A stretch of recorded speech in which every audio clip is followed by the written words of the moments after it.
Charles, was that planned? That did Dwight know you guys were going to have an intervention with him last night? No, he did not. We want to try to be factual and truthful. It's interesting, Dan. I've only been around Dwight Howard probably 5 times in my life, and I really like him. But obviously, I pay attention, and it seems like nobody can get along with him. I just wanted to give him an opportunity to speak his piece, and he did. Because like I say, he seems interesting.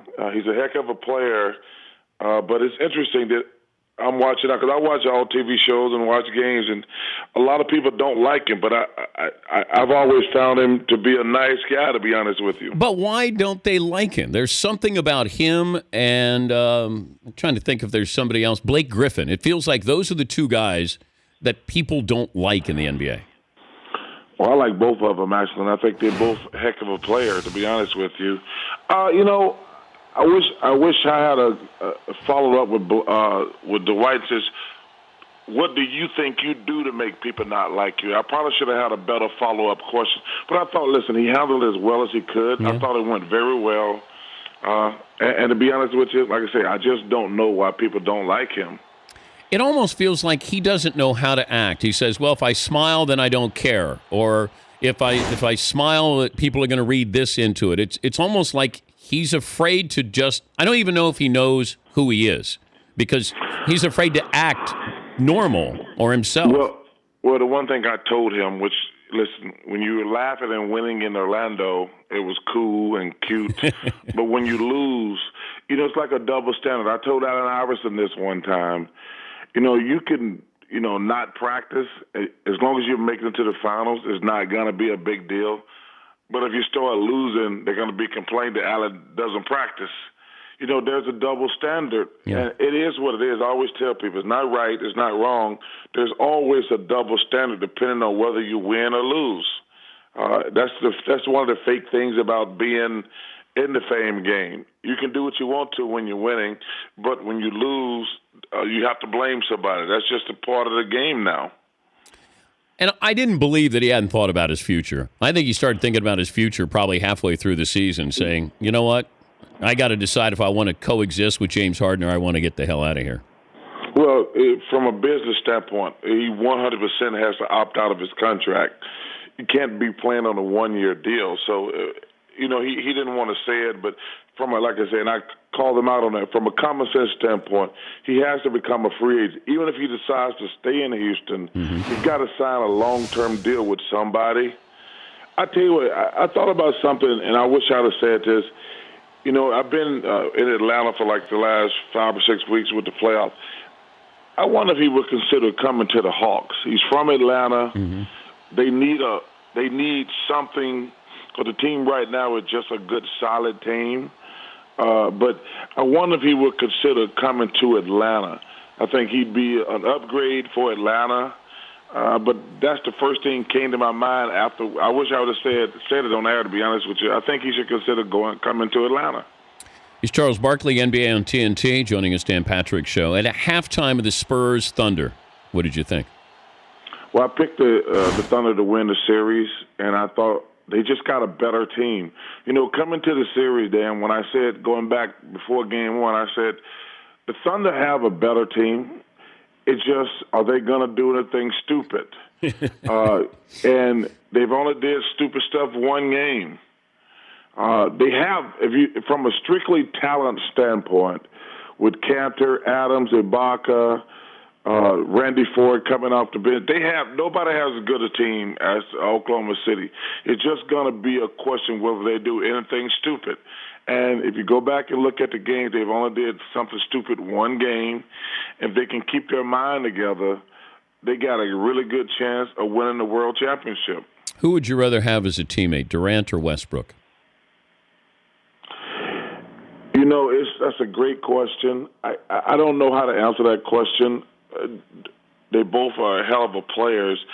If Westbrook was slowed down just a little bit, it's so funny. I talked about it at halftime last night. I said, because you could just watch him. He didn't know whether to shoot or pass it, and he had the 6 turnovers. And I said, listen, he can't play like that. He just got to go.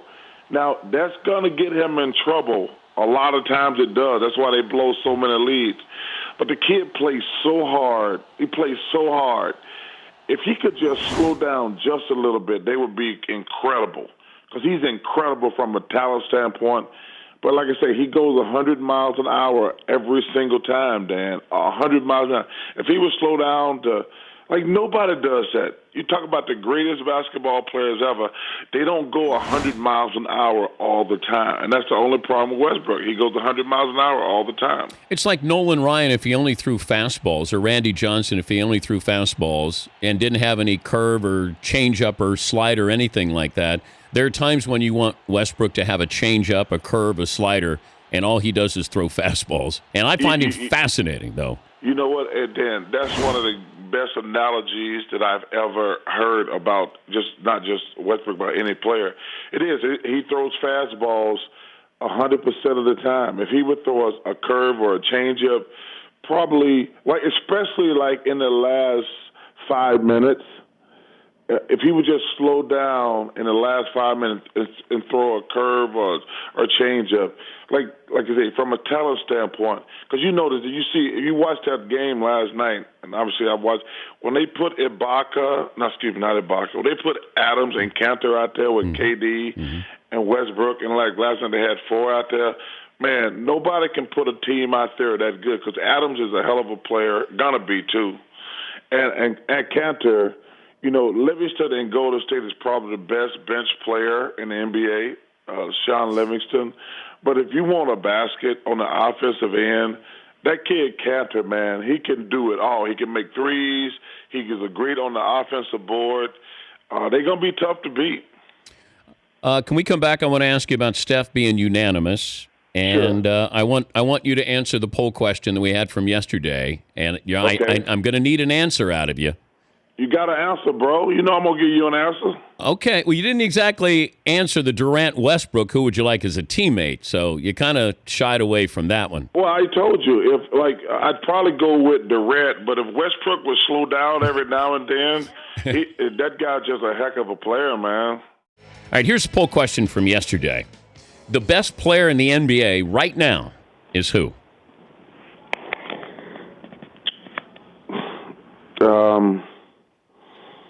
I think it's a combination between LeBron and probably Kawhi.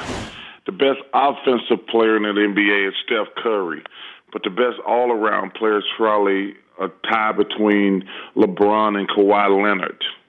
So Curry would be third. Steph Curry is the best offensive player, probably other than Michael Jordan.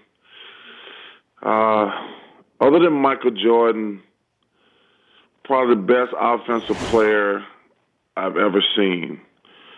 But you notice they hide him on defense because Klay Thompson always guard the best offensive point guard. So, but Steph Curry is probably the best offensive player. He's in the conversation with Michael. Trying to think. Kobe. You know, guys like that. As far as just that guy's going to get me 30 a night. But Steph he's just terrific on the offensive end of the court. Do you agree with Tracy McGrady that Steph being unanimous means the NBA is watered down right now?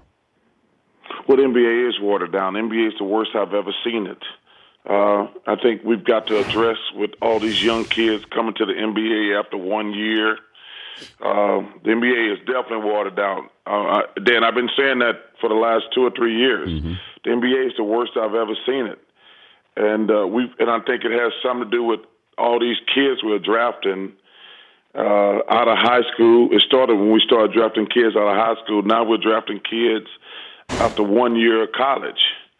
And it drives me crazy because they have potential, but they have no idea how to play basketball. So, yeah, I think the NBA, Tracy has a great point, but it's something I've been saying for the last few years. The NBA is the worst I've ever seen it. Well, I looked at Steph Curry, and I said, okay, you win 73 games. You were clearly the best player in the game. I don't think somebody was close to you. I have no problem with him being unanimous. And the point I've made about back when you won the MVP in '93, when Jordan won his MVPs or Karl Malone won his, the number of guys who are among the 50 greatest players of all time who were in the balloting there, in the voting, is incredible.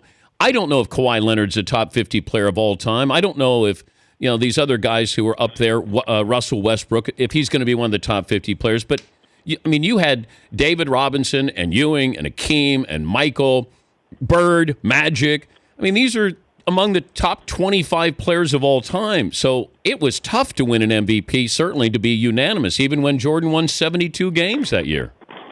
Well, if you look at all the guys you just named, all those guys have one thing in common. They stayed in college at least a minimum of 2 years. You look at Steph and Kawhi, they both stayed in college X amount of years. Dan, that's something that we're going to have to address. I know everybody's in a hurry to get paid, but we have watered down our product. You look at the last few rookie classes we've had, they've all been guys who only stayed in college for 1 year, and they all have one thing in common. They all are not very good. We're drafting young guys, trying to make them NBA players, and they just can't play. They might be a good player in 4 or 5 years, but when they come to the NBA, the problem I have with the whole thing is it screws up the draft. Because if my team is bad, I don't want a guy who's going to be good in 5 or 6 years. I want a guy who's going to help my team. I don't think it's fair to the fans. Like, if my team sucks, I don't want a guy who might be good in 5 years. That doesn't help me. I want immediate help. That's why if you actually look at the positioning for the last X amount of years, everybody that's been bad in the draft, they're still bad. Now, they might be good in 5 years, but they're not getting immediate help, and that's what the draft is designed for. Are you all in on the Cavs now? I think the Cavs have the best team. I think they made a conscious effort to use Kevin Love. You go back to going when they played against Detroit, they actually passed the ball to Kevin Love. And I think the one thing that people forget, this team was playing great last year, and they were up 2-1 on Golden State without Kevin Love and Kyrie Irving. And I think if they keep using Kevin and keep using Kyrie, I think they're the team to beat. They're going to waltz through the Eastern Conference. I think it's going to be tough. I don't think they're going to lose a game. They may lose one because Toronto and Miami, I call it the Guppy series. Those are two little guppies, and the Cavaliers are sharks. They're going to eat those little guppies alive in the next round. But I tell you what's going to be interesting. That Golden State-Oklahoma series, that's going to be a 7-game knockdown drag-out. And it would not surprise me if Oklahoma City won. Like I say, the only thing that separates them is they have, in the fourth quarter, they have a what the hell was that? That's the only thing. They make a bunch of mental mistakes. From strictly a basketball standpoint, when Oklahoma City plays Golden State, that's going to be a crazy knockout series because as great as Steph is, let me tell you something. There's a lot of things that you don't want to see, and Russell Westbrook is one of them. That boy can flat-out ball, and that's going to be a monster series when they play each other. Hey, before I let you go, I did rip you when you said the Hawks should take out one of the Cavaliers. Well, Dan, first of all, I thought that you and the mothership, and I heard, they think when we call them the mothership, it means something good. I thought what I said was, and I stick by, I thought when you're up 41 and you're shooting threes, first of all, I never want to hurt anybody. I never, ever want to hurt anybody. I thought people made it more, like when I said take somebody out, I didn't mean hurt anybody. I never want to see anybody get hurt. But let me tell you something, and I stick by this. When you're up 41 and you putting guys in who hasn't played in games all year, and y'all are still shooting threes, and you're up 41 now, people forget that. They were at a 41-point lead that game. I think you got to knock the hell out of somebody. I don't want to hurt anybody. I thought the mothership overreacted, trying to, let's say I was said, Charles Barkley said, take somebody out. I thought they should have took a hard foul and said, listen, take us seriously. You can't be up 41 on me and shooting threes, but I never want to hurt anybody. I think people At least got to have enough common sense to know that. But let me tell you something. I thought the Atlanta Hawks should have knocked the hell out of somebody. And like I say, I'm not going to change. You can't be up 41 on me and shoot threes, Dan. Come on, man. That's disrespectful. I mean, think about it. I actually went back and looked at the stat sheet. They had 3 guys who really hadn't played all year. They were shooting threes. Up 41, and that pissed me off. And Atlanta Hawks should have took a hard foul. Don't hurt anybody. But that's the difference, Charles. When you say take somebody out, it's different because I'll go back to the 80s and you take somebody out is different than taking somebody out now. Hard foul, absolutely. Yeah, but I thought people know they overreacted and made up their own rules. I don't ever want to hurt anybody. But like I say, I still see this now. When you're up 41 and you're still shooting threes, somebody from the Atlanta Hawks should have knocked the hell out of somebody from the Cavs. I don't want anybody hurt. And I heard, I went and played golf on my 3 days, but I heard on the mothership they were talking about Charles Barkley said you should take somebody out. I'm like, dude, I didn't actually mean take somebody out. I mean, when you're up 41 and you're shooting threes, somebody from the Atlanta Hawks should have knocked the hell out of somebody from the Cleveland Cavaliers. And I stick by that. If you're a betting man, is Kenny Smith the next head coach of the Rockets? You know, first of all, I don't think he's going to take that job. Nobody says I want to take on the Titanic. Other than Dave Yeager, you don't listen. You never take I think Dave Yeager's a heck of a coach, but to take over Sacramento, that's just stupid. That's a bad job. And Kenny is not stupid. You never take a bad job. Like Dave Yeager had to take Sacramento because he didn't have a job. But no, Kenny's got a great job. Why would he take over the Houston Rockets? You don't take a bad job when you got a good job. You only take a bad job when you don't have a job. I agree. Just curious if he was serious about it or they'd offered him the job. Well, I know he was going to interview for the job, but as I've told Kenny, why would you take a bad job? If you're going to take a job, take that Minnesota job. That's a good job. Or the Wizards. Those are 2 good jobs. Sacramento is not a good job. And Houston is not a good job. If you're going to lead TNT a really good job where you work 1 day a week, you better not take Houston or Sacramento. That's just stupid. Who would you replace Kenny with? Well, I think Kobe is probably, we got some great guys. We got Dennis Scott, Chris Webber. Those guys already work for us. We got Steve Smith. So those guys would be first in line. But obviously everybody thinks that Kobe's got to find something to do. You can only carpool so much. Everybody, that's the toughest thing when you retire, Dan. Everybody says, I'm not going to do anything. Yeah. That works great for about 3 months. And then you realize, like, oh, my God, there's nothing to do 24/7. But Kobe would be a welcome addition if he wants to. But like I said, we got C-Webb, Reggie. Reggie wouldn't come in. He likes living on the West Coast too much. But we got a bunch of guys who work for NBA TV who would be great. Hey, good to talk to you as always. Well, hey, what about Fritzy? What about him? Because you're not paying him enough. What? I think you should give all the nerds who work with you a raise, too. Because you've been hogging all the money for a long time, Dan. Get those guys a raise. All right. Hey, listen, first of all, the ESPN is firing everybody. There's plenty of people who are capable now. We can find somebody. I know. I don't have to give them a raise. I can just get people from the mothership who are abandoning ship, right? I don't think they're abandoning ship. I think they're getting fired. They're getting thrown off the ship. Yes, they are. Hey, bud, thanks for joining us. No problem, man. Hey, thank y'all for having me, man. Have a great week. All right, that's Charles Barkley, NBA on TNT. The Dan Patrick Show, weekday mornings on Audience.